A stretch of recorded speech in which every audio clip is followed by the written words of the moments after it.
Hi, I'm Martha Speed of Vintage at Albert, and I'm very excited to be bringing you a challenge today for Nottingham Carbon Neutral 2028. Okay. This is the Vintage at Albert studio in my home, where I work using old fabrics, vintage textiles and mainly denim jeans. Reducing landfill is part of how we can reduce our carbon footprint, and at the moment there's a lot of clothing going into landfill, but we can reduce that.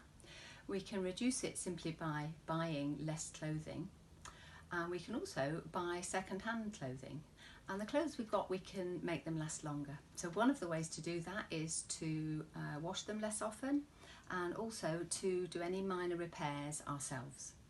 So today I'm going to show you how to sew on a button yourself. So this is an old shirt of mine that I've got a little bit bored of, and it's lost its button at the collar, so I'm going to put a new one on. The current buttons are white, but I'm thinking I might put something else on just to look a bit more interesting. So I'm going to have a look in ye old button tin, and if you haven't got a button tin, it's a good thing to start. You can keep in there all the spare buttons that you get with your clothing, and put in there any buttons that fall off your clothes until you get time to sew them on. And I'm going to choose probably one of these bright red buttons just to make the shirt a bit more interesting.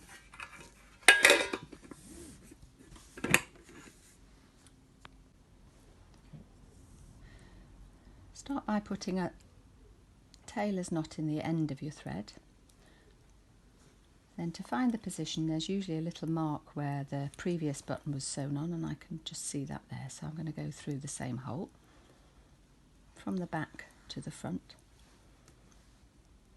through the button, back down into the fabric, and that's made a stitch that's holding the button in place. So I'm going to do about 3 of those just to strengthen it.